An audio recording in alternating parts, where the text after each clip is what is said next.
Good evening. I'm going to look right into the camera. Good evening. Good evening. Welcome to American Hammers TV. Welcome to a special edition wrapping up a perfect November. A wonderful 3 wins, 3 matches November, where we got worse and worse as the month went on and continued winning. So that never happens. So we should celebrate that. We have a very special guest with us tonight, Ray from Liverpool.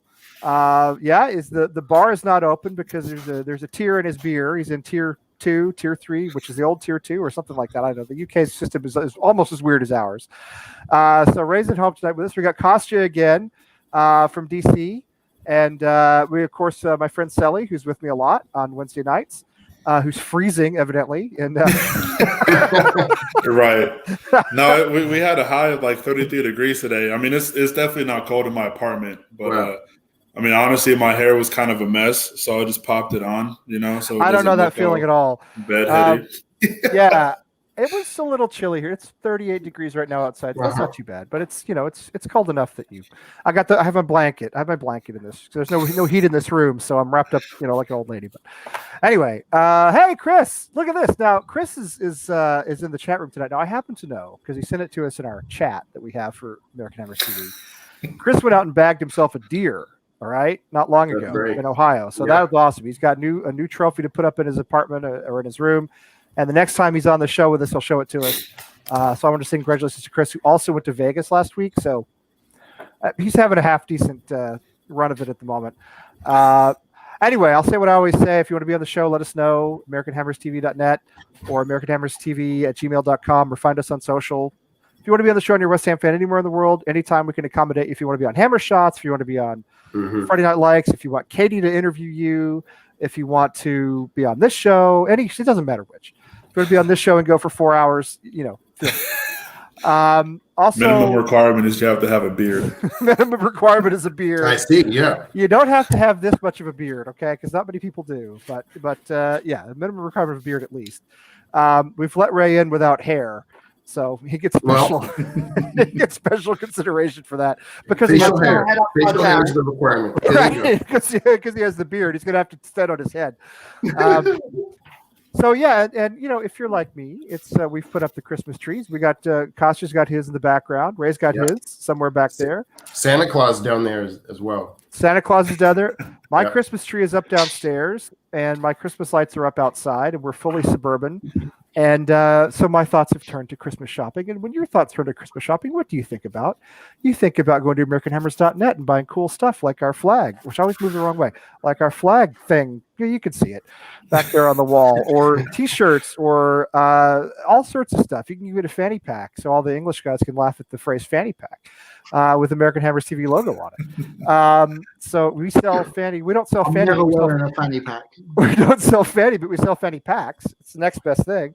So anyway, go to American Hammers TV and shop. So you guys know who's here.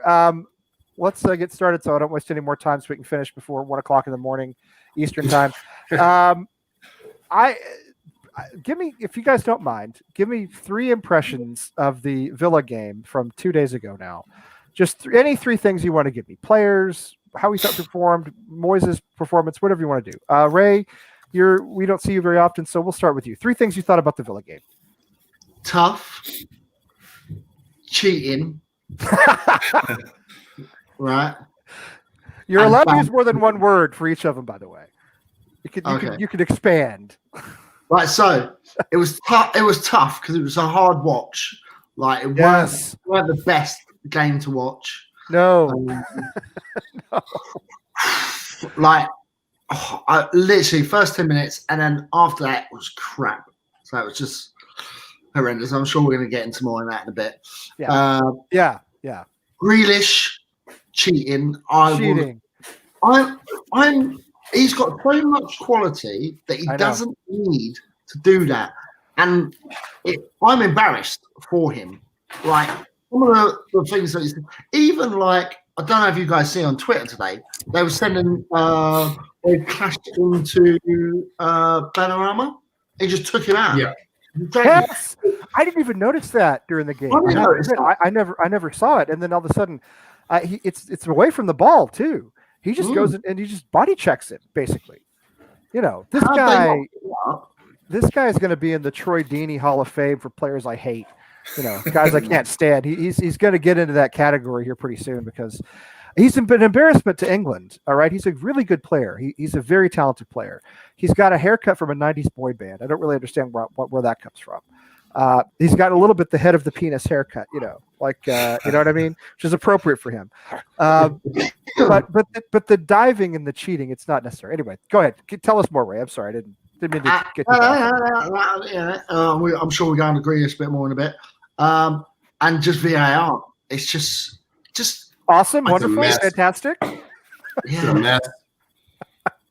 it's crazy, and like I don't get this handball rule. I don't get I don't either. like if his shirt's offside, is his arms offside, if his like nose is out too far. I don't know what. Yeah. They need to come up with some clear, decisive rules, not make it too complicated. And that's their issue, is that they're overcomplicating some of the stuff. Oh, look. I mean, let's be honest. All right, let's just be honest. If we'd had a goal taken away based on that call, we would be furious, and we'd be right to be furious because it's one of the most ridiculous things I've ever seen. I mean, you're talking about maybe his head and shoulder. I don't know. You're talking about the arm from sort of the shoulder down. I don't even know what the rule is. I mean, but that was so close. I mean, frankly, let's be honest. It seems to be like a whole, just an inch or a centimeter. It's like, a pixel. It's a pixel. Exactly. And Plus, the how do line. you? I think a lot of it too. How do you know that you've frozen the image at the exact point of contact of hitting the ball? You don't know that. That's the other thing I was going to say. VAR isn't full of MIT interns. Like No, they it's not. They don't know that, you know. And I think it. We felt it less a little bit, somewhat, because there aren't fans in the stands. Right. And I think if you're in the stands, it's not quite the same now because you're wondering every time. You know, you're still celebrating, but you still have that voice in the background as, oh, you know, is it going to come back for something? And so it's not as enjoyable because of that. And totally. I think that 10 years ago, you know, Villa equalized, and that's a goal, and it stands, and it's so close. 2 years ago, Villa equalized. Yeah. No human eye is going to be able to notice, you know, the forearm being ahead by a little bit. You and I think that the other point that you made, Chris, Kostya, sorry, I was reading Chris's chat in the chat room. The other point you made, Kostya, was when you see the photo and you see the ball being struck, is it when the ball is struck? Is it when it's 2 inches off of his foot? We don't know. You know, you can't. I don't. No computer, no photograph, nobody can sync perfectly the moment when the foot hits ball with where the players are up the pitch. It's just not possible. It's not possible. I looked at that photograph and what I saw was a ball, a blur of a ball. You know what I mean? Pixels for arms. It doesn't mean anything to me. Yeah. It was an equalizer. All right. It was an equalizer. They outplayed us. They were better than we were. Grealish is a cheating twat. All right. There's no doubt about that. But that's the worst game we've played since Newcastle, and we deserve to lose. And I'm thrilled that we didn't lose, but it's a little bit worrisome. Anyway, Kostya, give us your three impressions if you don't. Ray, were you done? Were you done? No. Okay. You got it, Ray? Okay. The first thing is I tend to stand by Haller. I'm one of those, and I was getting teased for being upset with Moyes at the beginning of the game by the other DC Irons. And they're a brutal bunch. How we give each other shit. No. It's normal. It's how we show affection. Of course. They were saying no, it's the right thing to do. I thought Antonio looked knackered for the first half. I didn't see see any significant contributions. I did see him give the ball away once or twice, actually. Yes. There was a cross where he came all the way around from the left. He wasn't even playing centrally. He was acting as a left midfielder, and I was like, why aren't you playing centrally like you normally do? And he cut across all the way around and took all this time and all these people with him, and then he just wasted the ball. Yes. Correct. So, I thought when Haller and Benrahma came in, that looked to me like what the starting lineup should have been. And it seems to me that Ben Rama in limited time has shown flashes of brilliance. It's a very difficult decision because Fornals has performed very well. Sure. I think he has the numbers, the assists, but he's still not a traditional left mid. And I know some people talk about, well, Masuaku's really the left mid, and Fornals is a fake left mid who really encroaches in centrally. Right. That's a Moyes strategy. I mean, he does that intentionally. Yeah. Yeah. But it doesn't always work. And so, I think you start Ben Rama and you start Haller, and that's what I learned from the game. And I think, what was the other thing? Oh, I was going to ask you guys, who's worse, Grealish or Salah? I think Grealish. Is it the same? Really? I think Grealish goes down more often and more dramatically. Yeah. And there's, you know what? So I was just going to say, there's a lot more I've seen coming out on Twitter and Facebook of things that you don't actually see, like we said a minute ago, off the field, that shows me like how horrible it is. Like I'm embarrassed for him. It's like, what are you doing, mate? What are you doing? Someone kicked me and I fell over because like 5 seconds later. Well, he's not even a good diver, right? I mean, Salah at least tells it. Grealish, when he goes down, he grabs the wrong leg. He stands there for 10 minutes, and then he grabs the wrong leg. Yeah. It reminds me of the famous incident, if you guys remember the 2002 World Cup, Brazil and Turkey, and one of the Turks kicked a ball at, I think it was Rivaldo. Mm-hmm. It was after a whistle. I think Brazil were taking a corner, and one of the Turks kind of kicked a ball at him in anger, and it hit him in the thigh. And he looked around and he grabbed his face. He went down, grabbing his head, hit him in the thigh. I mean, Grealish stands there. He has a cup of tea. He has a smoke. He looks around a little bit. He's like, "Oh, yeah," If you guys have watched the West Ham clips, alternative commentary, if you haven't seen that, he used the sniper rifle more than ever. He used the sniper rifle more than ever. Like it came like 5 times. Yeah. I mean, Salah, same idea with him, but I think I agree he's not as dirty off the ball, Ray. I think you're right. Grealish is dirty off the ball. Grealish is like Dennis Bergkamp. Remember how Dennis Bergkamp used to be like that? Brilliant player, but a punk, a thug, basically. Just like, I mean, a total like elbows everywhere and stuff like that. Grealish reminds me of that guy, and he's the kind of guy. He's like, it's like having Brad Marchand on the Bruins. Like, I love him because he plays for the Bruins, played for everybody else and hate him. Mm-hmm. So I hate Grealish. Would I love Grealish if he played for West Ham? Probably. To be fair, yeah. Anyway, Sully, what do you think?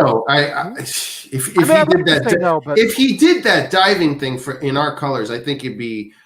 I mean, is it as embarrassing as Masuaku spitting? Remember that? Would you put it on? That like it's worse than that. He's made up for it since then, but that was years ago. But I think it was his first year with us. If I'm not mistaken, Manuel Lanzini remains the only Premier League player ever to be suspended for diving. Has anybody else ever been suspended for diving? Oh, I don't know. He's the only one. He's the only one. Only one ever. And you look at Salah, you look at Grealish. They're not the only ones, but those are the 2 biggest offenders we've run into in the last this season so far. These guys should be getting suspensions for this stuff. Yeah. Lanzini missed like 5 games or 3 games. What's the difference? Really? Yes. Yeah. I don't know. I'm not making this up. I know I'm not making this up. No, I believe you. I can't remember what happened. It'll never happen because they're the star players on the team. It's just like, with the NBA, you get the stars who get the calls, the star call, if you will, or the lack thereof. You're not if you have Villa's best player out, what's the incentive to sell that game? Or if you have Mo Salah out, obviously you have other quality players on that team, but there are certain players that everybody wants to watch, whether you want to watch them succeed or watch them do poorly. And I mean, I don't know. It's just frustrating. It's frustrating, and I'm looking it up. Lanzini was given a 2-game ban almost exactly 3 years ago, December 19th, 2017. A 2-game ban for diving against Stoke. Anyway, it's given a 2-game ban for diving on a windy night. Was it away? It was probably away. It was probably a rainy Tuesday. It would, probably. It was too cold. It was at Stoke, actually. Yes, yeah. It was at Stoke. I'm sure everybody else remembers this better than I do. I'm having to look it up. Anyway, Sally, give us your thoughts on the Villa game. So I thought It was nice to see that we took our chances. We capitalized on them. We only had 2 shots all game when they both ended up in the back of the net. On the opposite side of Grealish being, what he was in this game, I think the refereeing was just as poor, if not worse, because of all the calls that they gave Villa were the calls that they didn't give us. You have a couple instances of let's say when who was that? He was charging in the corner of the box. He just got bullied off the ball, and there was no call. But there was Masuaku got body blocked off the ball at one point. Yeah, I think he got a minute before Villa scored. He went through 4 people? Because I think that he might have gotten. Oh no, that was Allaire. That was Allaire the second half. Okay. Yeah, I know what you're talking about. That was Allaire the second half. Went through 4 people, then he basically just got hacked. Nothing happens. That was just as frustrating as it just seemed very blatant that it was. We weren't getting anything, which was nuts. Nothing called for us. And then I think the very last thing I'll say is, we were very lucky, and not even just with VAR, lucky that, it's the second straight penalty that we've had against us that was missed. Granted, this one was more of a miss and less of a bottle, but I mean, right. It's just football. Yeah. We were definitely not the better team, but we got the points. And I think it was more of like if you believe in karma or anything, it's probably, something to have to do with that because, all the chances that Villa were given to go ahead, equalize and whatever, were all almost always set up because of, a dumb penalty or foul, I should say. It's nice to see that we got the win. One of the worst refs I've seen in a very long time. Mm-hmm. Abysmal, and frankly, he made more calls for Villa than he did for us. I mean, it wasn't one of these things where it's for both sides. No, it was against us. It was very blatantly one side. I've never seen him before. Do you guys recognize him? No, I was not familiar with him. When I saw him, I said, "Who is this guy?" The point of a referee is to be, heard and not seen. So if you don't recognize him, it's probably a good thing. Or it means that he was promoted from the championship this year. Yeah. I think he was. He was. Somebody tweeted and somebody tweeted that Wikipedia, and Wikipedia can say anything, so you don't put too much credence into this. But Wikipedia said he was like raised a Villa fan or something. Is that true? I really don't. But hold on. To be devil's advocate, at the beginning of the broadcast in America, anyway, one of the commentators said that Villa were 0-5 when he was ref. That's true. No, you're right about that. They did. At the same time, but maybe he's aware of that, and he's like, "Oh, they're 0-5. I have to give them some favors because otherwise it looks bad." I guess you have to look into that too. Because a fan. were they 0-5 to 1-goal defeats, or were they 0-5 and they got creamed every game?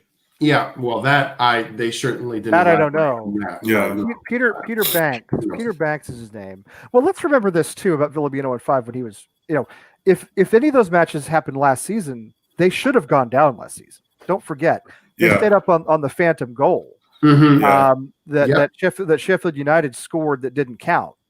That's how they stayed up, was that one goal. So if they went 0 and whatever last season with him as a referee, it's because they were terrible. Right. But yeah, I Peter Banks, Bankes, and it looks as though he. His Wikipedia is down to like one sentence. There's nothing left. He says he officiates many games at the EFL Championship. That's all it says. That's all. I don't know much else about him. I do think he got promoted recently. I do think he was out of his depth. If there had been fans there, I don't think the man would have made it out of the stadium. No. Honestly, I don't think he would have. But yeah, it was. So there was that factor. But does anybody think that we weren't second best? I thought they were clearly better than we were.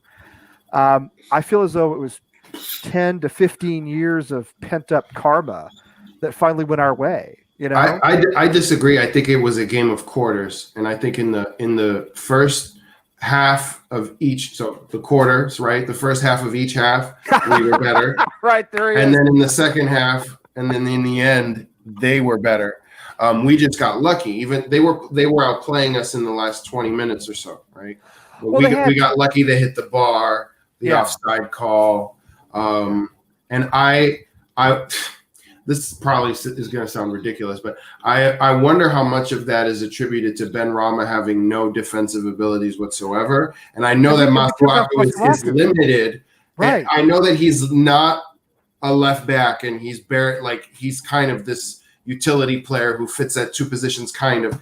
Right. But he's done so well, and he fits the unit, and he has this relationship with Cresswell now. Absolutely. That Ben Rama, not only is he not a defensive player, but he barely speaks. I mean, I guess he does speak English, but he doesn't know Cresswell that well. I didn't know why we took off Masuaku for Ben Rama. I would have taken off Fornals. Absolutely. Surely. That's the one-for-one swap. Yep. Moyes did the right thing with the substitutions, right? He made him early, made him at halftime. Yeah.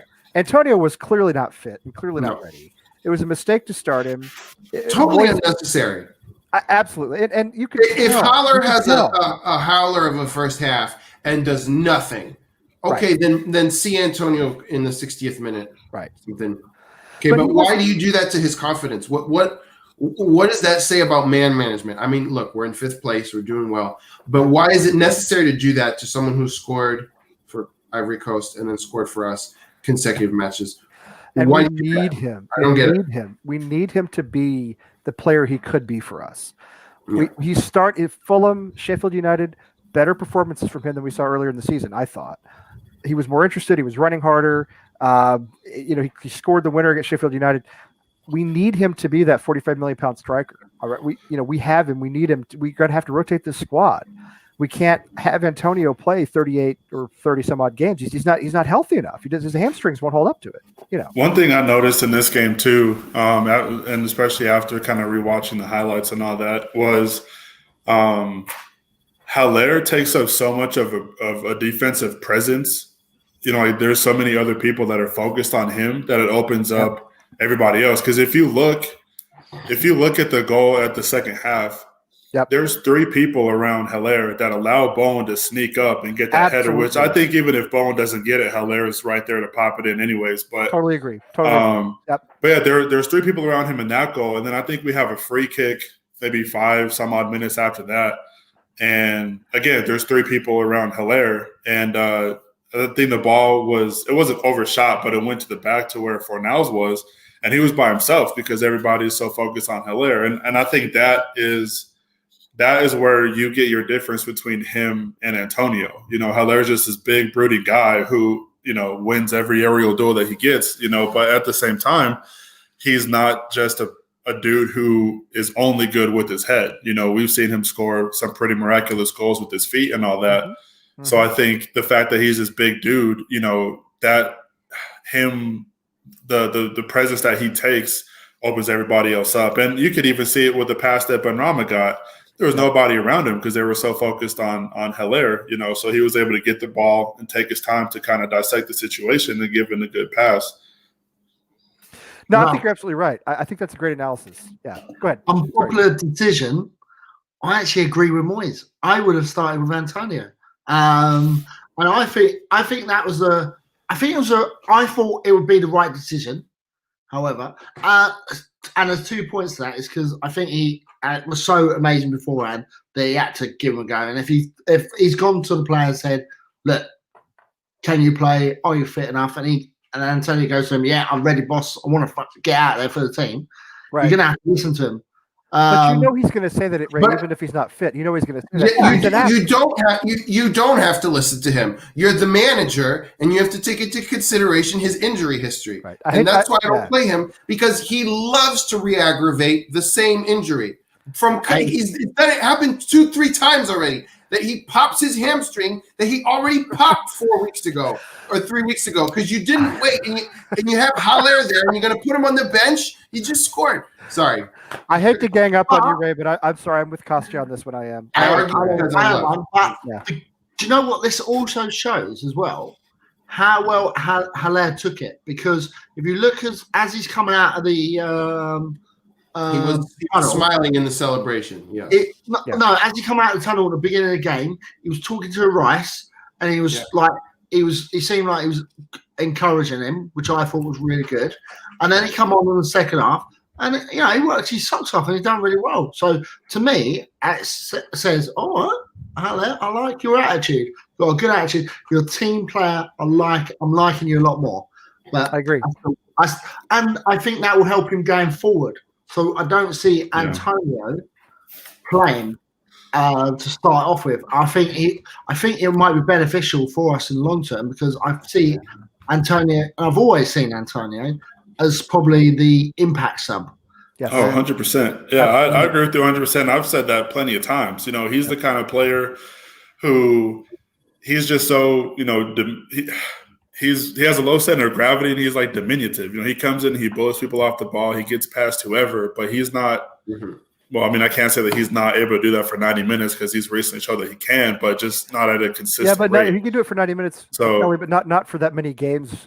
Yeah, no, 100%. You know what I mean? And you know, the thing that's nice with that too is with the formation that we play, you know, if we need to get a goal or something like that, you don't even have to sub Haller out to put Antonio in. You could take a Fornals, you could take, you know, a Bowen or someone else out and have, you know, two up top. And speaking of Bowen, the substitution I was most confused with was why Noble came on for Bowen. You don't have any issue with Noble coming on to shore up the last few minutes, but I wouldn't have taken Bowen off just specifically because of what Bowen gives you going the other way that Noble clearly doesn't, you know, because, I mean. Plus, Noble's a central player, and Bowen's on the wing. I don't know why you'd want to play him so far forward. I think it's because Bowen fell over twice. He had to change his shoes over, and Mike just probably thought, fuck it, we'll just take him off. Like, let's not be down 10 men against Aston Villa for a couple of minutes. I thought it was because Moyes wanted Noble to have some time so that when we win the league, he'll get a champion's medal. You know, I'm only joking. It was an odd choice, Ellie. I agree. It was an odd choice. Yeah, it's an odd choice. Yeah, I was going to say that makes me think of a comment that someone made when we played Sheffield United. One of the Steves from the DC Iron said that Bowen actually looked tired the last 10, 15 minutes of the game. Like he just didn't have that speed and didn't have that energy anymore towards the end. So I don't know if there was anything to that, but maybe Moyes noticed that as well. And maybe Bowen overexerts himself and doesn't quite have that stamina. Obviously I'm not a professional athlete, so I could just be, what am I talking about? No, but maybe he doesn't quite have it down. Maybe he's exhausted by the 80th minute, even though he's 25 or however old he is. Well, he's listen, he's still somebody who has come up from the championship relatively recently. This is a higher standard of play. It's probably more physical, although I don't know, championship's a very physical league, but it's more taxing potentially. By the way, I think we should talk about this in a little bit, Sean. I saw your question. I didn't want to. Oh, that's a good question, Sean. This is a good question. I've got an answer to that one. Well, you know what? No, Ray, no. No, you know don't what? do it, Ray. Why don't we? We don't want to hear it. Why don't we just do it? Why don't we just answer Sean's question? Who gets sold? And we'll get back to the other with stuff. Miami later. Vice. Oh no, he's the most valuable asset. No. Don't you say it. The whole organization dropped in value without him, and absolutely not. No, no, he won't be sold. Okay, Ray, tell us who gets sold the transfer window, but just don't mention anybody whose name is synonymous with a lovely side dish. Or the main dish, depending on the kind. That's true. Are we doing Hammer the Point? What are we doing? What are we doing? No, Ray's doing actual research. What's this all about? Right, this is the guy. We don't put work into the show. All right, we don't put. Oh no! Out of left field. What's that? As they say. This is the guy we need to sell. Antonio. No, Ray. On the January transfer window, right? Look at his age. He's going to be 31 in March. Yeah. You've already said about his hamstrings. You've already said about his hamstrings. His value come the new year is going to start dwindling down. And for us to get top dollars, we're going to have to sell him in a January transfer window. What's top dollar, Ray?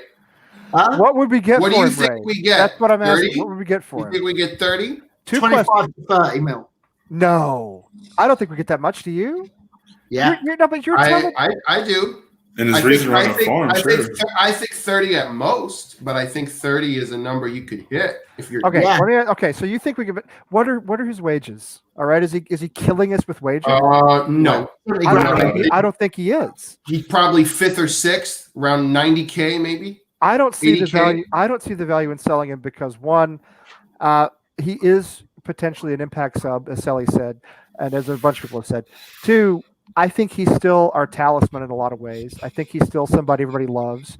I think it destabilizes the team to sell him. And you know what? He's got, you know, even if he plays 16, 18 appearances a season, he's still a quality player. He scores goals. He kept us up last season. I know what you're saying, Ray. You're doing a Bill Belichick, all right? You're doing a Bill Belichick. You're saying get rid of him. Yeah, he is. You're saying you're doing what Bill Belichick did with Richard Seymour and a bunch of other guys over the years. Ty Law and a bunch of other guys over the years, where he said, get rid of them right before they start to decline. But sometimes Belichick is wrong. That. Well, look at the way they've drafted. It happens like with Chandler Jones. Sometimes Belichick is wrong, and he's, you know, he's. I mean, I do get in theory what you're saying, Ray.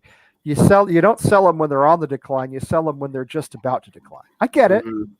So let's just say we get 25 million for him, right? He's a 30 to 31-year-old, right? This is who we get to replace him. You could get. I like Josh King. You know, I like Josh King. You know, I do. Yeah, and he's 27, so you're going to get him for. He's in the last 6 months of his contract. You're going to get him for like less than 10 mil. So you've got 15 million saved there to spend for the summer transfer. And anyone who's in the relegation or close to the relegation, they're going to want to buy someone like Antonio to drag him out of that position, which is over 100 million if you stay up. Try to sell Fulham. Your argument makes a lot of sense. It makes a lot of sense in a world where we have scouts and rational ownership. Okay, and so Ray's idea is great. It's great in a vacuum, okay? But you've got David Sullivan in charge of our money, okay? And then the other thing is people love him.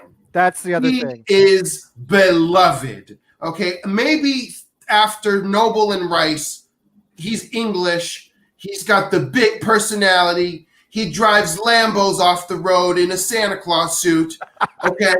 He is beyond lovable, and you just sold Diangana. So, okay, if a new ownership showed up in January and was installing a brand new training facility and some scouts, and they pulled some physios from AC Milan, okay, then you can maybe justify selling him. But if you sell him now, someone's going to throw a Molotov in Sullivan's garage this time. So don't do it. You just can't in this situation. But I agree with you in principle, Ray, actually. Kostya, you nailed it for me. You nailed it for me. That's exactly how I feel. How do you feel, Sully? Would you sell him? The only thing I would say, you could see him being sold if we buy his replacement before we get rid of him. And I know that sounds counterintuitive, but I don't trust this board with the thought process to buy somebody after we get rid of somebody. I don't either. We've seen it too many times. They can't do it. They won't do it. And I mean, to defend Ray's point, I guess this is the highest Antonio's value probably will ever be or probably ever has been. So if he was the one to be sold, it would make sense for it to happen in the January window, barring him getting injured again. But, I guess that just defends his point as being a super sub. But I guess to answer the question of being sold, you could probably see somebody like maybe your Yarmolenko's. I don't know if he necessarily sells Snodgrass because nobody's going to really buy him anyway. What about Issa Diop? I mean, is it crazy? Probably. Absolutely not. No. No, so if you're putting right, its stock is so low. Mourinho was calling him the next Thuram yesterday. You can't sell him right now. He's a kid. And I think Balbuena has looked pretty average at times. I know people are praising him, but Well, I think he could easily. I mean, this past game, Balbuena actually, I think played a huge role that nobody's really talking about with a couple of his huge goal line clearances. Yeah, and he just he was seemed to be in the right place. I thought he looked awkward under pressure at times as well. He was though a little the bit whole team was awkward under pressure this weekend. I thought he and Ogbonna's been fantastic. We know that. No, Ogbonna's he's staying. Yeah. We know that. I think he's Hammer of the Year last year. I did frankly. too. I would have voted for him. I did vote for him. I thought Ogbonna and Balbuena got a little. Their communication wasn't very good on the goal. It was a great goal by Grealish. Give him credit, but nobody challenged him. They kind of stood there and looked at him and didn't know what to do. And I felt as though it was a little lack of commitment between the two of them.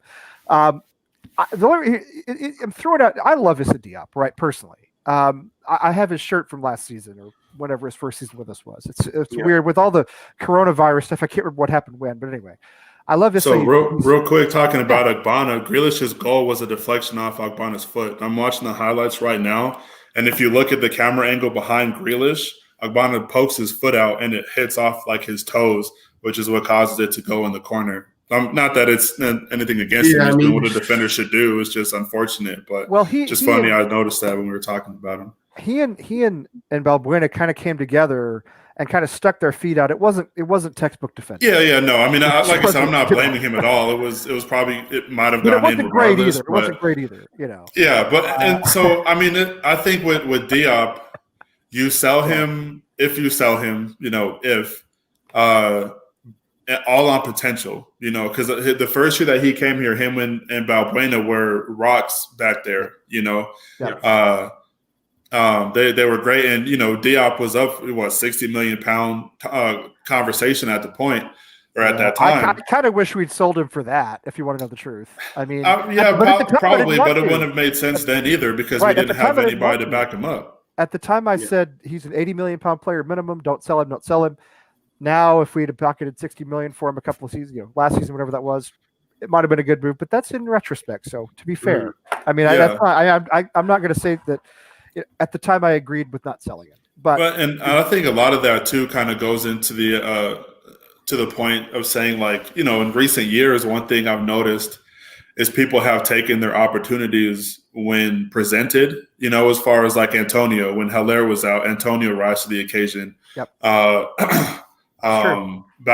I mean, I know last year he had whatever of a season, but he struggled. This year he's risen when Diop can't play. Yep. And shoot, look at Benrahma. Benrahma is basically the replacement for Diangana. I don't care how you look at it. And he's had instant impact in both. Two of the games that he's been subbed in like instant impact. So you could say the same for Haller, Selly. I mean, Haller had a slow start, but look, his last 3 games he's been really good. He scored the winner against Sheffield United. He, as you said, he had a big impact. I thought on Monday, and he's I even good thought all season, in my opinion. I mean, I was all over the guy, as you guys know, all right? But the last 3 games he has turned me around. You know what I mean? Reed's coming. Oh, yeah. Look, listen, we all love Winston.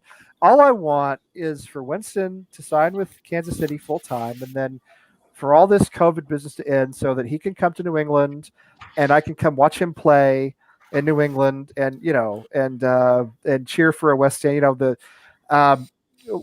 Last year when Chelsea played a friendly against the Revs, I took my nephew. He's a big Chelsea fan. I took my nephew, and Rob Green came out and played about the last 2 minutes in goal for Chelsea. And I'm standing and I'm cheering, and everybody's staring at me like, well, who is this obnoxious guy? But I was thrilled to see Rob Green. So I just want to see Winston Reed, and maybe see if I can come over, get him to sign my shirt, something like that. But he's not coming back to West Ham. No, there's no point for him to come back to West Ham. No, but I think as you said, people have stepped up, and I think you have to give the players credit. I think you have to give the manager credit to some extent for that. Souček and Soufal are big testaments to that as well. Absolutely. Without Rice and Souček, we are so screwed. You guys realize that, right? We talked about this last week. Oh, absolutely. We lose one of those 2 guys, and it's going to be Roberto-style downfall. Lee, that's the problem with the question, who do we sell in January?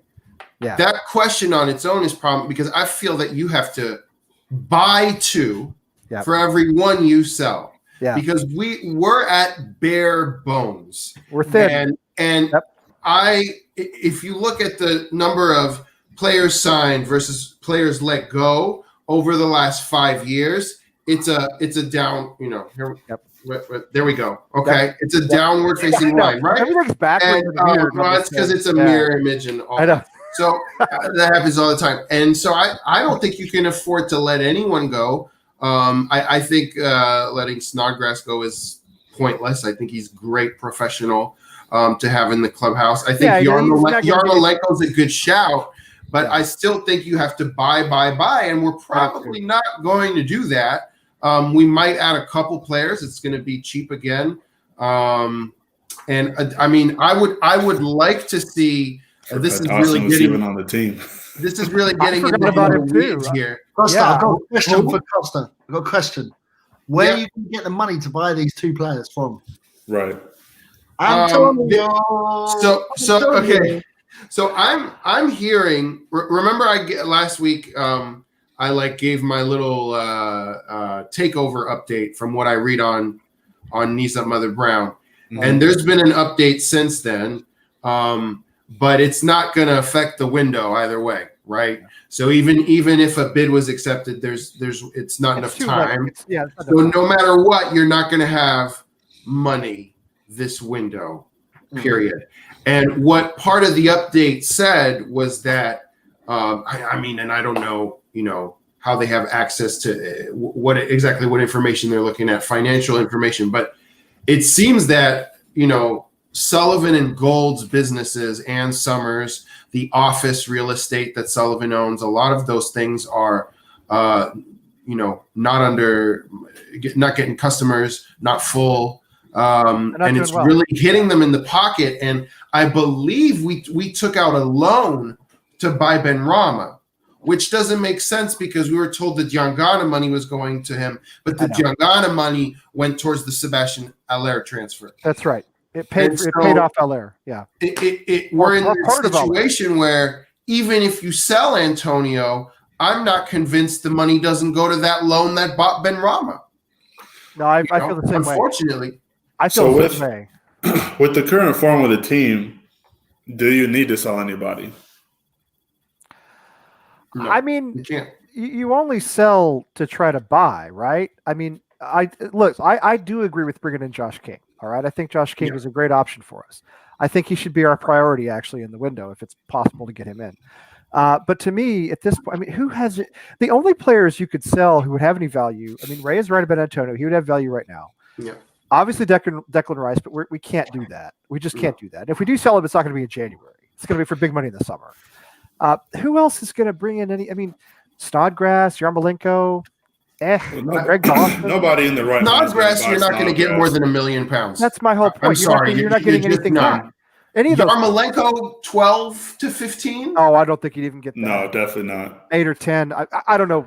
Cost, you may be right. With, but I don't know. Maybe a Russian club. Maybe with the Nets.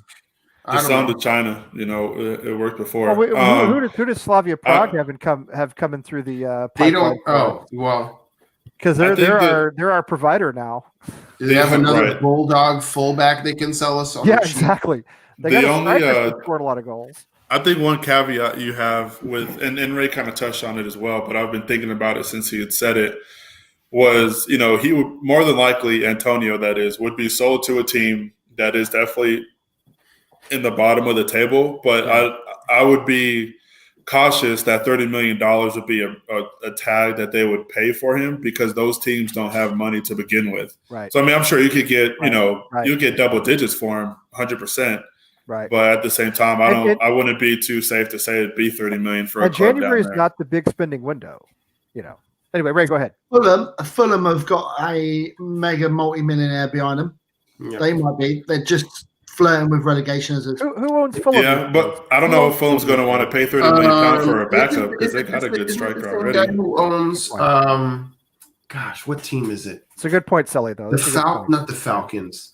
Oh, the Jaguars. It's Khan, right? Yeah. The guy who owns Oh Jaguars. yeah. They're updating their stadium too. The guy from Star Trek. Yeah. Oh, No. it's the guy from. You mean the mayor of London? This is also. Oh yeah, Yeah. we don't want to talk about him. I read enough about him on Twitter as it is. Oh shit. It's not super complimentary. Nope. Yeah, it's the guy from the Jaguars owns Fulham. That's right, and he's a pretty good owner actually. Yeah, but they spent 100 something last time, right? They bought Mitrovic, Jean-Michel Seri, a couple others, Sessegnon, and that didn't work out. Yeah, but they're not going to want to go down this season, are they? They're going to want to stay up because that's where the money's going to be for them. Well, they got the magic of my man Scott Parker is going to keep him up. That's how it's going to be. I mean, you can't. Scott Parker is. They did get a good win at the weekend. I mean, I don't think anybody's ready to beat Leicester. At the weekend. Although Leicester is so weird right now. Well, I mean, no predicting what Leicester are going to do. Also got Crystal Palace down there. They've been looking at him a few times. They do, yeah, but that would break my heart seeing him on another London club. Antonio wearing any shirt but West Ham in England is going to break my heart unless he goes down and plays for like Chelmsford City or somebody. You know what I mean? Unless he goes and plays in the National League South, it's gonna break. Foe, brother, your cousin. Look, this guy looks like the love child of Ron Jeremy and Al Sharpton. Check this dude out. He's Ron Jeremy and Al Sharpton. Look at that. Look. I admire the facial hair. But that is not an attractive man. Money makes him as attractive as he needs to be. He doesn't care. He's a billionaire, so he doesn't care how good he looks. But he's got Captain Hook's mustache too. He's got the Raleigh Fingers mustache, right? A little bit, which y'all don't know who that is. But anyway, and he was a pitcher. He was a relief pitcher in the 70s and 80s. Yeah, Raleigh Fingers mustache, and he's got like the droopy eyes and the jowls, whatever. Anyway, that's the guy who owns Fulham. That's the guy who owns. What am I trying to say? Stop sharing. Jacksonville and Fulham. Yeah. And he's Foe's cousin, evidently, which makes sense, He's American Pakistani, it says. And we know that all Pakistani people know each other, right? Just like Sully can confirm that all black people know each other. We've pretty much, we've known this for a long time, right? There's a whole 30 Rock episode where Tracy Morgan does that for the majority of the episode. That's what I'm saying. I do you know what I'm talking about, Sully? There's definitely a case. They're at the DMV and Tina Fey says, "Can you help us, Tracy? Because the attendant is black." And he goes, "Do you think we all know each other?" And he goes, "Tasha, it's you."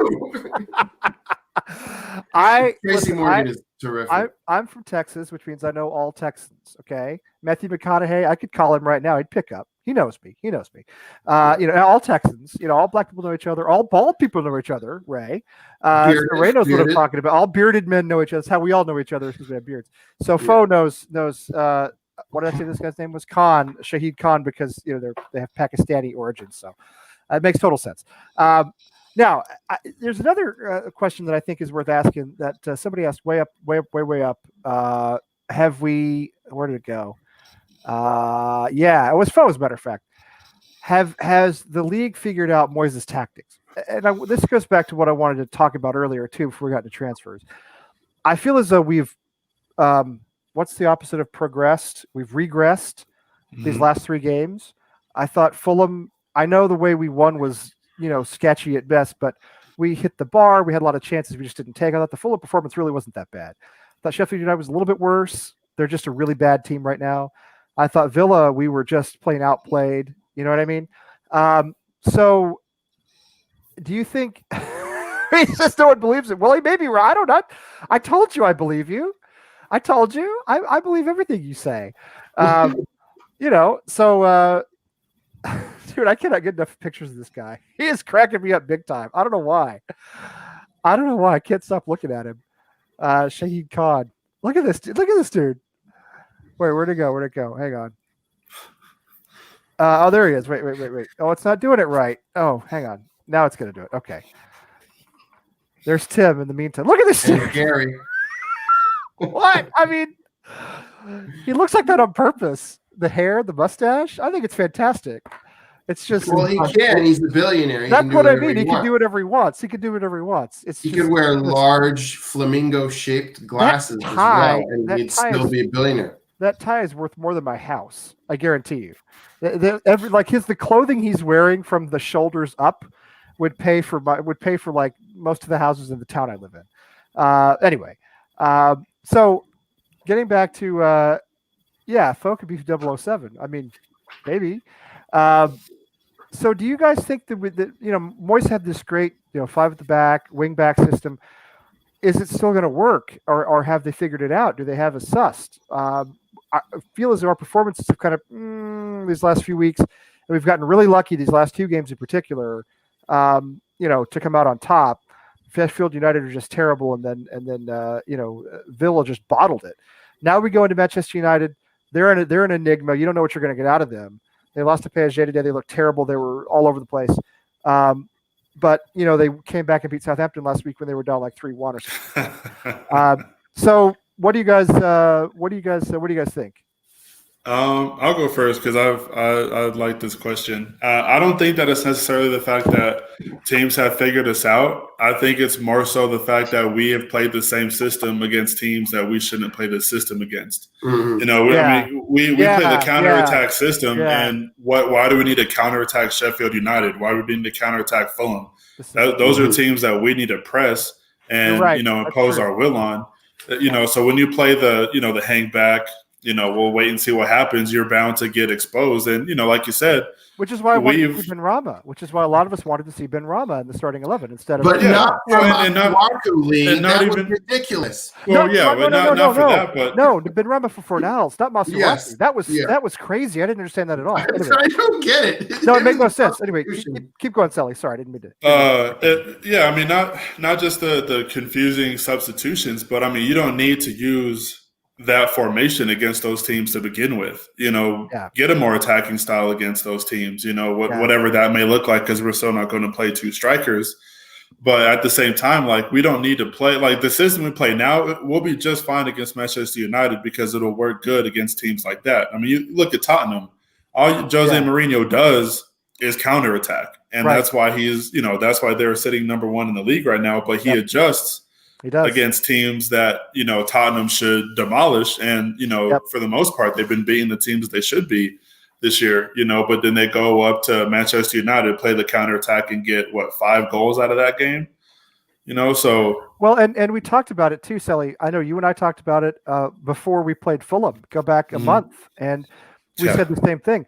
This system worked against Tottenham. It worked relatively well against Manchester City. Well, it worked against Tottenham in the last 10 minutes, but anyway, it worked against Manchester City. It worked against Leicester and Wolves. It worked arguably against Arsenal and Liverpool. We didn't win, but we played well. Yeah. When we could soak up the pressure, be on the back foot, and hit them on the counter. But we talked about this before we went into the stretch of games. You can't do that against Fulham and Sheffield United. No. And Villa was Villa's a real Jekyll and Hyde club right now, but Fulham and Sheffield United in particular, you've got to be on the attack, and we didn't do that, and it cost us. Yeah. We basically got lucky in those 2 games, especially the Fulham game. You could even say the same thing for Villa. There's no need to play counterattacking football against them, because I think, that's true. We got really lucky in this game, but I think this game is a big factor to show why you don't play the same way against everybody, because we honestly made Villa look like Barcelona this weekend. Yes, we did. And there's no need for that. Yes, we did. I agree with that. And as much as I like Moyes and what he's doing, I think what Moyes has done is he's instilled a great spirit of competitiveness on this team that we've lacked in the past. Sure. And that's one of the reasons why we play 90+ minutes now instead of playing 85 minutes and then tanking. We have players who run. We have players who put out effort. I think you've seen it in Allaire. I think you've seen it all over the pitch.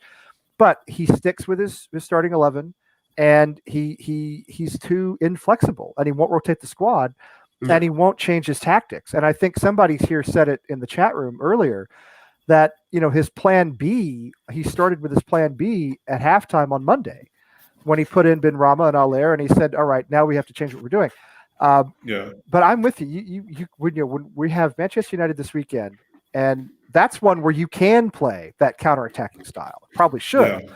But then you go on to Leeds and I think Palace after that, and it's going to be the same problem we've had. You've got to put pressure on, and we don't do that. We don't put pressure on. We're not that. We haven't set up that way. No, we don't. We play 7 at the back. That's how I like to think about it. We play 7 at the back, and 2 of the forward 4 in that 7 at the back have permission to go forward, and then the other 2 shift over to the side that's going forward.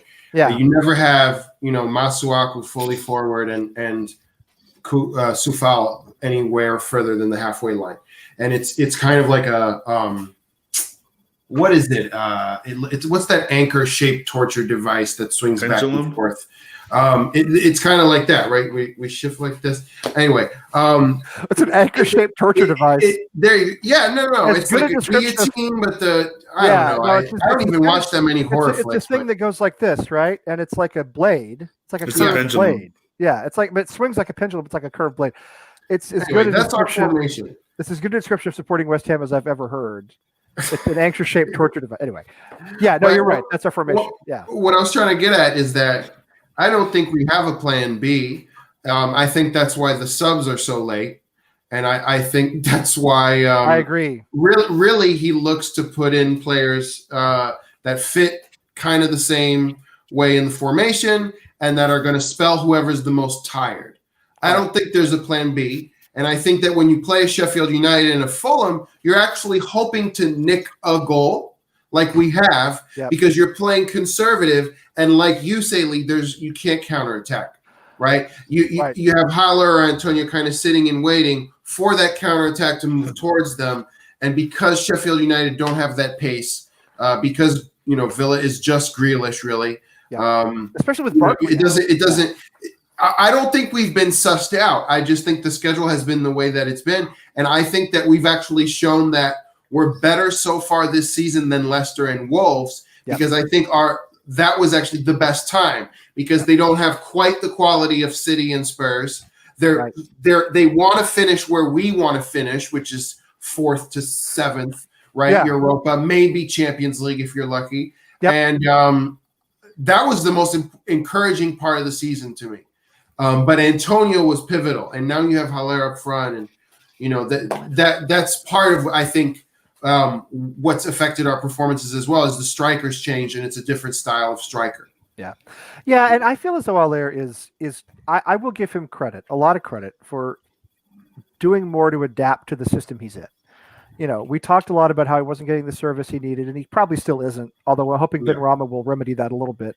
But I see more effort from him, and I see more of a willingness for him to say, okay, I'll be up front. I'll play one up front. Just, as you said, Costa, just push somebody up with me. Do you know what I mean? Get Bowen up here with me. Get Ben Rama up here with me. Don't give me Fornals, who's really not a winger, who doesn't even play as a winger. He's on the wing in the starting 11 on the team sheet, but he's cutting in the middle a lot, I think Haller's trying. I do. You look the goal you talked about, Sully. Bowen's goal. Haller's right behind him. He's right behind him. And I'm telling you, at times last season he'd have been 20 yards up the pitch. Not interested. But this time he was right there, and I see more effort from him. I think Moyes demands that, and I think we're seeing that. So, I would start Haller and Ben Rama against Manchester United. I think for fitness reasons. I feel like you have to. I mean, even regardless of fitness reasons, just having Ben Rama in there. I think honestly the only change of the weekend is going to be Haller, and everything else will stay the same. If I'm being honest, but I will say, as annoying as that kind of is, one thing I've always said that this team needs is consistency in the starting 11. Yeah. So I think that's a big reason too as to why we've been able to squeak out these close games while also doing well at the beginning of the formation changes because you have players on the field that know what everybody else is going to be doing or is going to be doing. Or I said the same thing twice. I apologize. But they have that cohesion, right now. And yeah, so for now. So I mean, it's working, but at the same time, I do think that there's always room for improvement, and I think you have to start Ben Rama, and I think you have to keep starting Haller. I think you have to start Haller because he's healthy and because he has confidence. He's been playing well. He made a huge difference for us on Monday against Villa. He scored the winner against Sheffield United. You look good against Fulham. I love Antonio. He's my favorite West Ham player. I'm not. He's just not fit. An athlete will always say, "I'm ready to go," unless he's Jack Wilshere or unless he's in a wheelchair somewhere. You know what I mean? An athlete will always say, "I'm ready to go." Right? Has he even played this year? I'm sure Antonio said, "I'm ready to go. I'm fit." He wasn't fit. He was clearly not fit. And I think Moyes made a huge mistake by buying into that. I agree with you, Silly. We need a settled starting 11, but we also have to rotate the squad a little bit because these guys can't. December is going to be ridiculous. There's like 14 games in December or something, and then they can't play them all. I'm glad Rice is only 21 because I think he's got the stamina to hold up, Yeah, but even he shouldn't start all the games. I do have one question though that I think Ray would be pretty poised to answering. That's 6 games. I think, Well, I mean, the nice thing is it's for everybody. So I know you're right. You're right. I mean, look at Manchester United play today. We shot ourselves in the foot with our depth. But yeah, so my question for Ray, and it does consist of depth too. Is there anybody in the academy that you would call up right now to be a substitute or possibly even a starter? That's a good question. No, there's no one there. There's no one there. Not yet, anyway. Yeah. There's no one ready. No, like if there was anyone, we've sent them out on loan. Right. Josh Cullen could have come in midfield. Maybe not done amazingly, but How old is Cullen now? How old is Cullen now, Ray?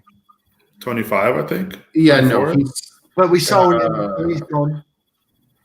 Yeah, I mean, I like what I see from Connor Coventry, but obviously he's only done it at U21 level. But he had outside the box shot from distance a couple weeks ago for Ireland, and you thought it was a professional hitting. It looked incrable. So yeah. Where's Johnson? I don't know if he can do that consistently, but Coventry's 20. He's one who could still come along.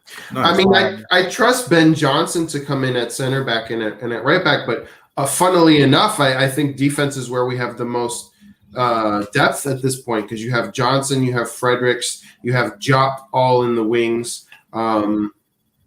Arguably Rice can play center back, and we got Wally's man who's just been like the odd man out. Fredericks. And I completely forgot Craig Dawson exists. Of course, Craig Dawson, the host of Family Feud, Craig Dawson. I don't want to see him play a single minute. Maybe against Chelmsford I don't think Craig Dawson's a real person. I think Craig Dawson is like a made up entity.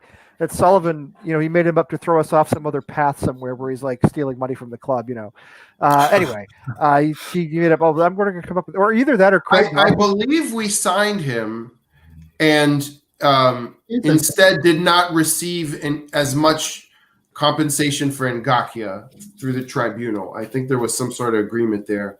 So really, it was kind of like a who Craig Dawson is? Signing. He's like some other defender's alter ego. Like remember when Garth Brooks decided he was another dude altogether, and he said my name's like Chris Gaines or something like that. Like he put out an album as Chris Gaines, and he's just you guys don't remember this, do you? No, of course not. No. Garth Brooks, the country singer, from like sort of the 80s, 90s. He came up with a whole new persona, and he said like I'm Chris Gaines now, and he put out an album as Chris Gaines, like a totally different dude. So I think it was very weird. I think that's what Craig Dawson is. I think he's like some other defender from some other club who's like he's just going as Craig Dawson at West Ham. I don't think he exists for real. I think he's a figment of our imagination. But yeah, this is probably more like what he is. Yeah. I mean, Sullivan did use the club to cheat. What was it, £400,000? Yeah, he did. He had Look it up. Look it up, right? Yeah. No, it's true. I'm not surprised. Pull it up. He had a $400. It was a £400,000 tax dodge that he used the club. So here we go. So let's have this. So 1999. You guys are all too young for this, obviously, but 1999, the country superstar Garth Brooks releases an album as Chris Gaines, and here they are.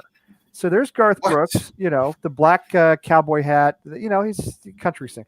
And here's his alter ego. What do you think about that? So he wanted to be David Bowie for a second, I guess. Oh, he's so missed. And Lee, while you're there, click the link I just sent in the private chat. Oh, in the private chat? Okay. Yeah. Has he done any songs that are? Oh, yeah, here we go. Probably. Faux He's pretty cheesy. big. He did a whole album as Chris Gaines. Garth Brooks. He did a whole album as Chris Gaines. Wait, what do you guys see now? I've moved off of StreamYard somehow. Okay, sorry. Hang on a second. Let me get rid of this. This has been on the screen for far too long. This is like I'm like well, I'll make another riff when somebody gets it. Like Jerry Todd on the old SCTV show. Well, that keeps things interestingly, because then people have to pause and go to Google and check what it is you're talking about. Right. Keeps them engaged. Rick Moranis as Jerry Todd. Jerry Todd, he was supposed to be like an old school like MTV host sort of. Anyway, well, I gotta, you know what? I gotta take this down here. Here we go. Now maybe I can get it to work. Yeah, okay. I'll take your cookies. Times of London. Fine. I'll take your cookies. All right. Here we go. All right. Let's do it now. I think I can do it. Man, now. Alpari haven't gotten this much advertisement since 2009. Alpari haven't existed. They went out of business, like all of our sponsors. Here we go. David Sullivan used West Ham to illegally avoid paying £700,000 in tax. I mean, would a guy like that do something like that? Look at him. Look at that face. I mean, do you think he would be dishonest in any way? In his like Soviet era jacket that he wears and his Russian hat. Yeah. So when was this? This was where's the date? Oh, here we go. About 2.5 years ago. Not that long ago, really. 700. Yeah. So I'm sure Craig Dawson is some sort of the person of Craig Dawson is some sort of offshore account or something. He has money in. You can't trust that guy as far as you can throw him. But anyway. Yeah, so I mean, Fo knows what I'm talking about. At least he always knows. How does he know all the? How old are you? How old are you that you know this stuff? You don't live in the U.S. I mean, you don't have to be super old to know who Garth Brooks is. Evidently you do, Sally. Evidently you do, because nobody else did except for me. But not many people listen to country though. And I don't even know the John Gaines thing. I don't listen to country either, but I grew up in Texas, and you cannot avoid it. All right, it's like air; it's everywhere you go. You know what I mean? So, not my favorite kind of music, but anyway. Yeah. So, okay, yeah. Well, it would be slander, I think, because it's spoken and not written. But I mean, I just shared a URL. I mean, is that no? It's not going to get us shut down like when I was playing clips from. I don't think Sullivan would splurge on the American. I don't think Sullivan watches our. Although I'll tell you this, sometimes the West Ham Twitter account, they do these things where they'll if you give them like a name and number, they'll do like a custom header for you on Twitter. You know what I mean? And they never do one for me when I ask for it. I think it's because I've posted GSB out so many times that they look at me, they're like, not for that guy. Not for that guy. I mean, I think I've heard that you can't print GSB out on the back of a shirt. I think they I disallow it. Yeah. I didn't want that. I wanted AHTV. And it's not on the back of it's like they give you like a Twitter header. That's the image of a shirt with a number on it. Okay. You said that's all it is. That's all it is. And they'll say anybody who wants this, come and do it. And some people have like, Paul 13 put on the back or whatever.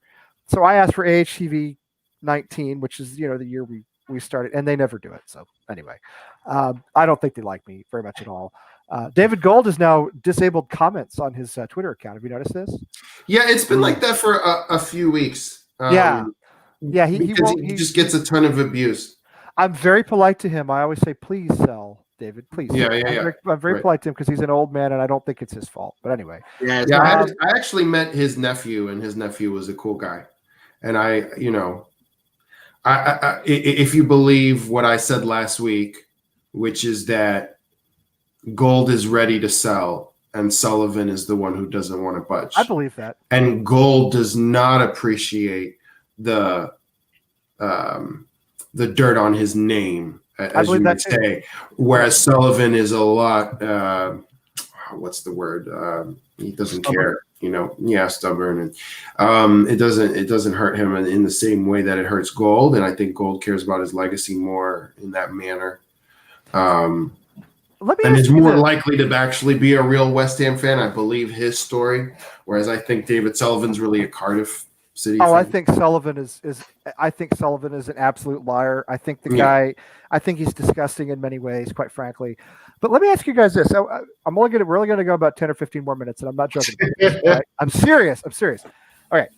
Before we get to Manchester United, I'm going to throw this out there. Let's say we finish in the top 6. All right, we're sitting in 5th right now. I know this is. Let's say we finish. Let's say we're in Europe, proper Europe. We don't have to go to Moldova in July or whatever. Mm-hmm. We're in Europe. What happens to the GSB out movement? Because it's already started to slow. I'm telling you, people are using the hashtag less, the protest. I mean, what happens? I think the club are even more likely to be sold then, because I think a 5th or 6th place finish adds 50 to 75, maybe 100 million to the pot just from the placement in a Champions League position. So Champions League is ambitious. I think even Europa League. Fourth, even Europa League. I think that the NIT of European football. Yeah. But I think GSB out is never dying until they're gone. Yeah. Because people are persistent with it. Yeah. It's a modus operandi now. People have it as their Twitter name, their Twitter avatar, their Twitter header, what have you. And it's it was trending. It was number 1 in the UK. Was that a month ago? Right. And we're playing well. But that doesn't mean that it's gonna go away just because we finish in Europa League spots. But I do think it helps move things along and maybe sell the club, because I think it increases the attractiveness and could possibly set up a bidding war from what I like to read. But Ray's shaking his head. Tell me, Ray's got his finger on the pulse. Okay, Ray's in the UK. Ray are not selling before 2023 because they will have to pay the council. But Ray, they take that into consideration in the price, right? They say the value's 500, and then we'll give you the tax on top. They won't sell it. They won't sell it. They will try and take as much profit, as much money as they possibly can. They will not. What if they can't? What if they don't have the financial capital to operate the club anymore? Right. That's why we're taking a loan out for Ben Rama instead of, using our own capital in it. He's got enough. I think he knows that we could be sold if they've still got it, and if we get the stadium right. So if we've still got it, we get the stadium. Yeah, that's going to be a big factor because that's a big factor. I agree with that. London can't keep affording it. While they got this pandemic on, it's just planning to their hands. They're going to get the stadium for free or for £1, whatever the terminal. I think you've got to sell it for £1. So they're going to. Well, I think that would increase the value of the sale, is to have the club own the stadium. And I can see West Ham being the first $1 billion club sold at that price. With the stadium. I don't know about that. If we get into Champions League on that final season of 2023. Going into 2024, whatever the thing is. If we got Champions League that year and on the stadium, buy us for £1 billion, I'm guaranteed. That's a lot to ask, though. I understand what you're saying, Ray. It's a lot to ask. We're going to be valued about 500 million. Right. So that's what the ITKs on KUMB. Sorry, that's a lot of letters. It's okay. That's the whisper, is that is the most recent bid. And that bid is about a month old. And then that bid was rejected primarily by Sullivan. And apparently Gold and Brady together were prepared. They said 500. Really? Oh, we'll take 500. But Sullivan doesn't want that. So maybe Sullivan is thinking the way you're thinking, Ray. Sullivan is maybe, I don't know if it's the tax that much, because the ITKs like to say that the consortiums will pay an additional fee to cover the tax and whatnot. But I think that your stadium argument, as much as I read, that's the first time I've really thought about it, in the sense that could add 200-300 million in value. But that's if the consortium sees the stadium that way. So there's different consortiums that have declared interest. There's only one that's bid, if you believe who I'm reading. And like I said, they're vetted. So I don't know line by line how KUMB vets, but I know that they talk to the administrators of the site, and they explain how they know these things, and it's thorough, right? You can't just spout nonsense on there. They're very good admins on there, as long as I've been on there for a decade. And what I'm hearing is that the consortium that bid is just kind of waiting waiting and see approach. And that's why I say that we won't have any money in January, regardless of who's interested and who's bidding or not. I think Sullivan's got some stuff up his sleeve where he can last until 2023. He's a sly fox, that fucker. Yeah, he is. He is, absolutely. I agree with you completely. Well, I didn't mean to get too far off on that. That's a whole topic that we could have a whole other show on, and this is another question we could have a whole other show on. I personally don't think it's going to matter with only 2,000 people there. It's a drop in the bucket. 50,000 people there. If our form is good, maybe. If it's not, look out. Yeah. And it's not going to be the ICF. They're going to let in families. Oh, yeah. Nobody with any GSB out shirts. That's for sure. It's not going to be or flags or anything. It's not going to be Bill Gardner and Cass Pennant. It's not going to be Foe, of course. He's way too much trouble. It's not going to be anybody in this chat room. Those guys are the ones you can't let in. It's not going to be Ray. We know that. I'll try. I'll try. Did you try? Yeah, I would go. I will be asked. I'll jump on. You would have to do a little quick live broadcast from the stadium, just so. Oh yeah, that'd be amazing. That would be cool. And realistically, I think what they should do, and I don't know if they will, but they should look at giving it to anyone over 60 first, because how many more games are they going to have once they've got past that? I don't want to be morbid, but that's it. Yeah, it's cryptic thought. Think about games in before or people are ill, terminally ill, and make a wish foundation, stuff like that. That's what I would love to see. It's not going to be, because they're going to want as much money as they can. But morally, I would like that personally. Yeah, I think that'd be nice too. We know that won't happen, but I think those are really good ideas. But I'll tell you what. Let's spend the last 15 minutes or so. Let's talk about Manchester United. I don't know what the Villa game felt to me, and I said last week that it felt to me like a game we'd either win 3-0 or lose 3-0. It didn't turn out that way at all. It was a tight match. It was hard to watch. I was shaking like a leaf at the end of that thing, man. I was shaking all over. I really was. I don't think I felt that nervous about a game in as long as I can remember. Years. Anyway, I don't know what to think of them. It's one of those situations where maybe we can afford to play more of a counter-attacking style as we have recently. Maybe we will be better off with the 5 at the back, or Scott just says 7 at the back. Lee, your mic's a bit funny. Your sound's a bit distorted. Oh, is it really? Oh, is it better now? Yeah. Oh, weird. Okay, sorry, I don't know why that happened. It's probably the beard interference, So what do you get? So I'm saying that maybe this is where we can play a little bit of a counterattack the way we have in the past. Maybe the 5 at the back is a good system, given the way they play. What do you guys think is going to happen? If you can tell me how you think the match will go, maybe what you think the score will be. Let me know what you think is going to happen, because I have no idea. I mean, we don't really know. But what do you think? Who wants to go first? Oh yeah, anybody. I don't care. Yeah, it'll be interesting to see what happens, because I do think, like I said earlier, our formation is set up for games like this.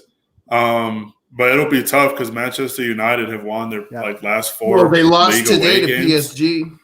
Yeah.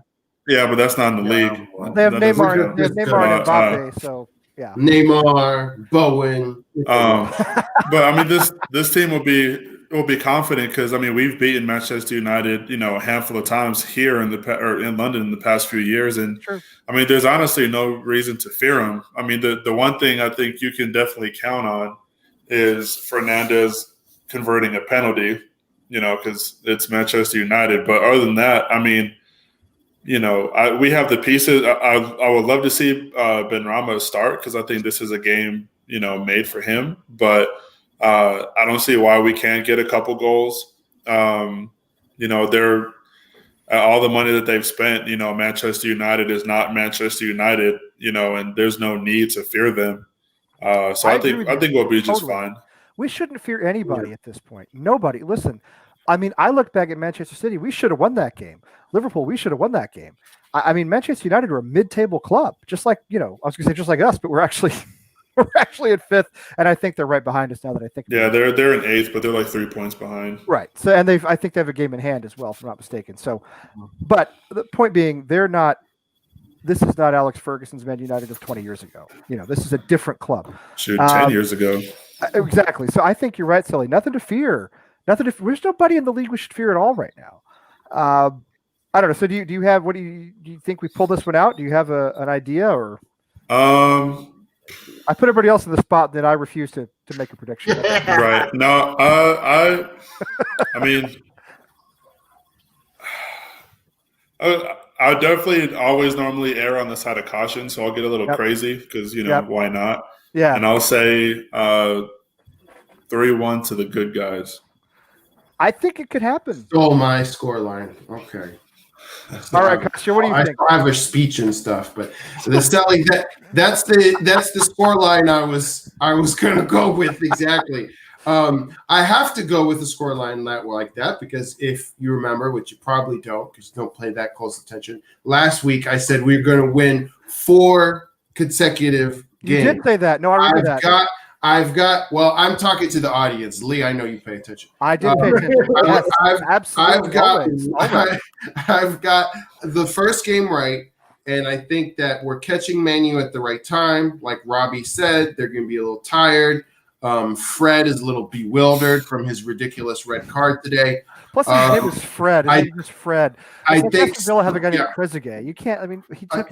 At least Fred's name is really Fred, and he didn't pick it because it's his favorite player from when he was a kid. That's like true. A weirdo. Okay, that's true. But I think Sully's point about the penalty. I think that 3-1. I think that one goal is probably a Fernandez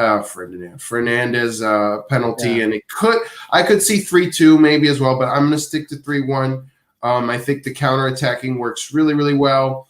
I think Antonio is fit this time and a little bit more ready to be back.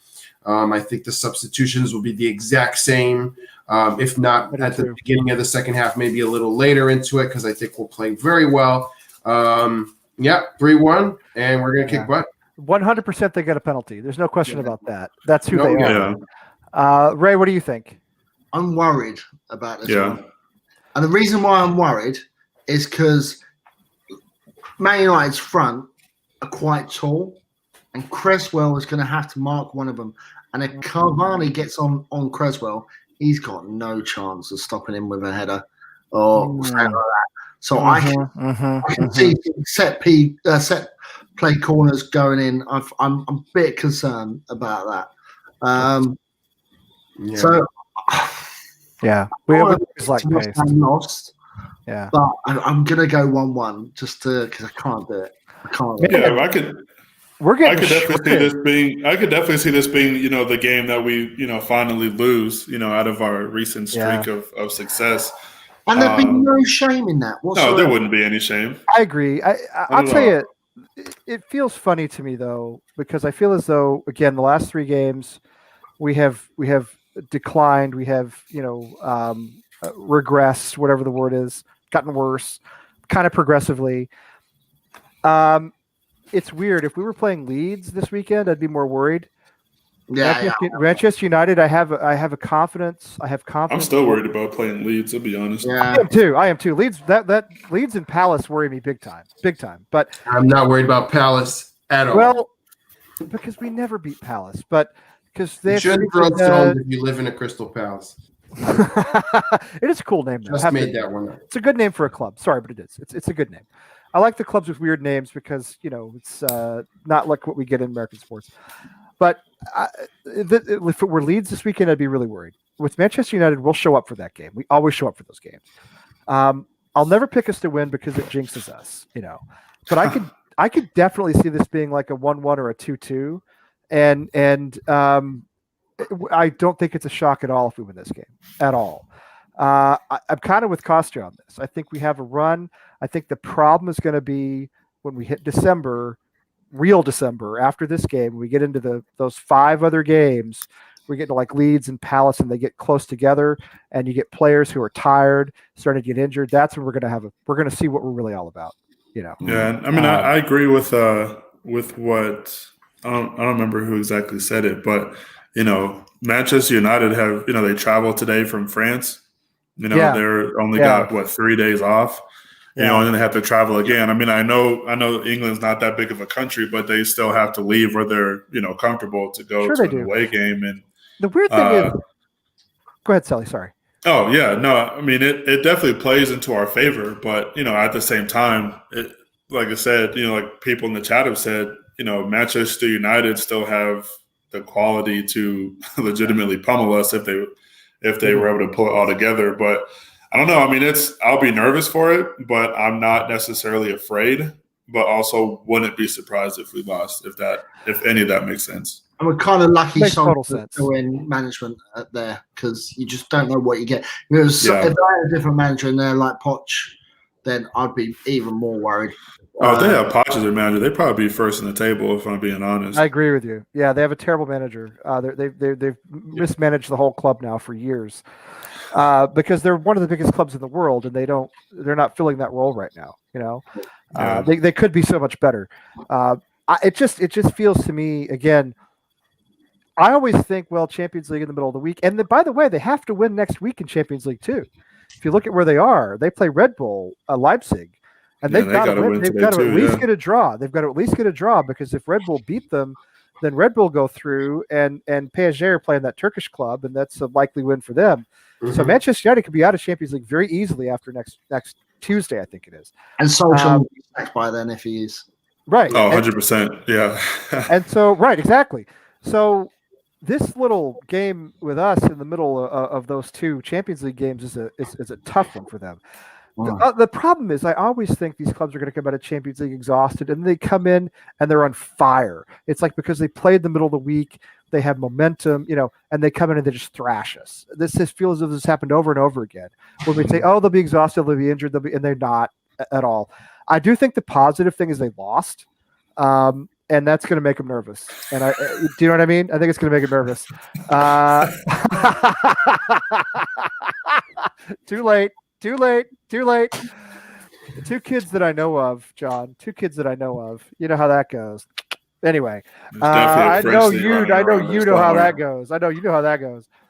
I feel as though, they, you know, this is a little stumbling block for them in between two big Champions League matches. And again, either they come out and they're on fire, or they come out and they're tripping all over themselves. And I hope it's the latter. So, anyway, I agree with this person with many numbers in your username. Ole's he's got to be like he's not going to be at the wheel much longer. You know, Nolan is. I mean, whoops. What was I going to say? Here we go. What can you say about Nolan? He's a pro. He is a pro. He's a real communications professional, you know. Anyway, all right. It's an hour and 26 minutes in. Kostya has a toddler. Kostya has a toddler, okay? Oh, yeah. He's been very good to hang out with us. You know what, though? I think he's asleep because he missed his nap. Oh, that's good. That's good when that happens. That's why it's so quiet. Yeah, I love that. My boys are 10 and 7, and they haven't napped in many years. And it gets carnage in the afternoons. You know what I mean? But anyway, Selly has probably to eat dinner or something. Ray is up at like 2 a.m. I don't know what time it is over there. We'll get back on World of Warcraft. I don't know. What are you up to? Did you just say World of Warcraft? Oh, I'm not hallucinating. I'm not going to judge. What's wrong with that? No, I judge myself. Don't worry. I mean, listen, I was never any good at games. That's why I was never a gamer. All right. But I think they're cool. I used to work for Ubisoft for a short time. Yeah. I worked for a company that made games. They're cool. My boys, very short time, but my boys love them. You know, we play FIFA now. We got a PS, well, it's PS4, but it's a gift, which is fine. Don't get the 5. No. We got the PS4 like a month ago. So, well, 2 months. Oh, okay. Yeah, it was a gift from a family friend for my son's birthday, which was in late September. So I PS5 didn't even know it exists. It doesn't matter. We play FIFA 18 because that's like the version that she got for us. And I was like, that's cool. That's fine. I don't want anything else, you know. Anyway, So, let's see. Senetien. Oh, you got to spell it correctly if you're going to make a reference to it. Senetien, by the way, my poor little French club, they're in such trouble right now. They are, he's got forward friend. You never know. Maybe. That's why I'm not allowed back there anymore. Saint Etienne, they finally didn't lose on the weekend. They lost 7 matches in a row. Then they finally managed to draw against Lille on the weekend, but it's bad. Yes. Oh, I lost the battle to name one of my kids Angus after Angus Young of AC/DC. I wanted to name my boys Angus and Malcolm after Angus and Malcolm Young, but it didn't. They're Isaac and Andrew, which Isaac is obviously named after the bartender on the Love Boat. And Andrew is, I'm not saying he is named after Andy Carroll. I'm not saying he's not. But anyway, it's been about an hour and a half, and I told you I'd wrap up by now. So anybody want to throw anything in before we go? Nope. Nope. Except Merry Early Christmas. Yes. I'll say it next week too. Happy holidays to everybody. Merry Christmas or whatever it is you celebrate or don't celebrate. Enjoy yourself, and come on, you Irons. Come on, Irons. Hammer the point on Tuesday. Come see me. We're going to do it, boys. We're going to do it. No, this way. Yep. We're going to do it. We're going to do it. We're going to do it. Hammer the point. It's cutting off. It's cutting off. It's cutting off. Oh, 3